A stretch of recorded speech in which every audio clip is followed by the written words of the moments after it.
মাজুলীৰ অন্যতম ধৰ্মীয় অনুষ্ঠান উজনি মাজুলীত অবিৰত ভাগৱত পাঠ অনুষ্ঠানে সগৌৰৱ ২৫ বছৰ অতিক্ৰম কৰাৰ লগত সংগতি ৰাখি বছৰজোৰা কাৰ্যসূচীৰে আৰম্ভ কৰা ৰূপালী জয়ন্তী উৎসৱৰ প্ৰথম কাৰ্যসূচী বৰবিল গাঁৱৰ নামঘৰত আজি অনুষ্ঠিত হয়।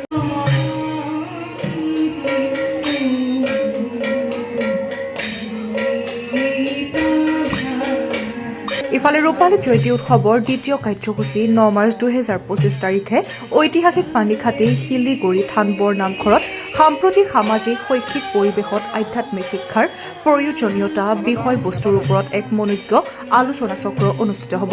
২০০১ চনত প্ৰতিষ্ঠা হোৱা উজনি মাজুলী অবিৰত ভাগৱত পাঠ অনুষ্ঠানে আজি ২৫ বৰ্ষত ভৰি দিছে আৰু ২৫ বৰ্ষৰ প্ৰাক্ষণত যিহেতু আমাৰ আধ্যাত্ম ক্ষেত্ৰ মাজুলী, এই ক্ষেত্ৰৰ ধৰ্মগুৰুসকল পূজ্যপাত সত্ৰাধিকাৰ প্ৰভুসকলক আমি নিমন্ত্ৰণ জনাই প্ৰথম পৰ্যায়ত আমি মাৰ্গদৰ্শকসকলৰ যোগেদি মাজুলীৰ সাংস্কৃতিক আধ্যাত্মিক দিশৰ উত্তৰণৰ ক্ষেত্ৰত প্ৰতিবন্ধকতা আৰু ইয়াৰ সুৰক্ষা কেনেধৰণে হ'ব সেই সন্দৰ্ভত আজি এক বিশিষ্ট আলোচনা সভা আয়োজন কৰা হৈছে। ইতিমধ্যে মাজুলীৰ বিভিন্ন প্ৰান্তত থকা সত্ৰাধিকাৰ প্ৰভুসকল আহি সমবেত হৈছে আৰু সমান্তৰালভাৱে আমাৰ বিভিন্ন জাতি জনগোষ্ঠীৰ ধৰ্মীয় গুৰুসকলো আমাৰ মাজত উপস্থিত হৈছেহি।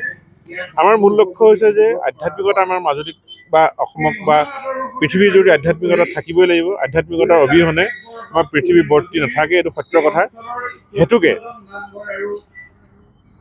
অখণ্ড ভাগৱত পাঠৰ যোগেদি যোৱা ২৫ বছৰ যি কৰা হৈছিলে, ইয়াৰে ফলশ্ৰুতি হিচাপে আমি এই কাৰ্যসূচী আজি ৰূপায়ণ কৰিছোঁ।